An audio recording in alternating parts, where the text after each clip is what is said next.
नमस्कार बंधुरा बांगालिर बुड़ी बोझे आपनादेर स्वागत। आज के आमी এই যে জিওল মাছ পেঁপে आलू দিয়ে झोल करब। तो এই যে মাছগুলো দেখুন, মাছগুলোকে আগে আমাকে কাটতে হবে। তো চলুন আগে কেটে ধুয়ে পরিষ্কার করে নিই, তারপর রান্না করব। মাছগুলো দেখুন আমি ভালো করে কেটে ধুয়ে ভালো করে সুন্দর করে ভেজে নিয়েছি। মাছগুলো আর ভাজা দেখালাম না। তো মাছগুলো এরকম লাল লাল করে ভেজে নিয়েছি।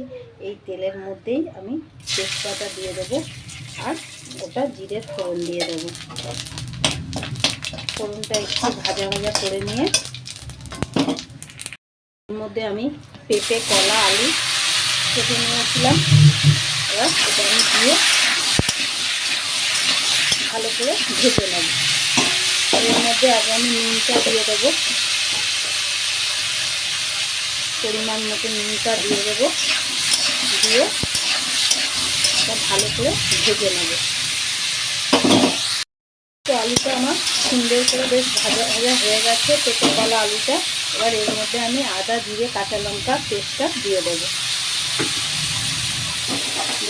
আর এর মধ্যে আমি পরিমাণ মতো হলুদ দিয়ে দেবো, দিয়ে এবার বেশ কিছুক্ষণ ধরে কষিয়ে নেব।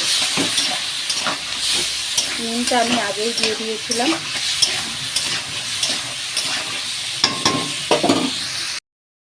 ঝোলটা আমার ফুটে উঠেছে। এবার কিন্তু আমি মাছগুলো ছেড়ে দেবো,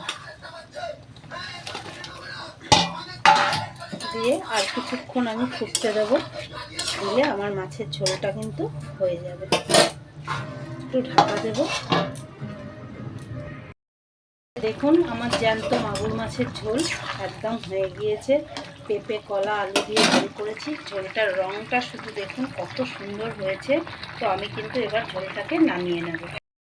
তো এই যে দেখুন আমার মাছের ঝোল কিন্তু হয়ে গেছে।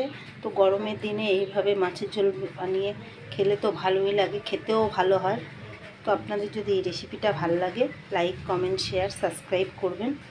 চলুন পরের ভিডিওতে আবার দেখা হবে।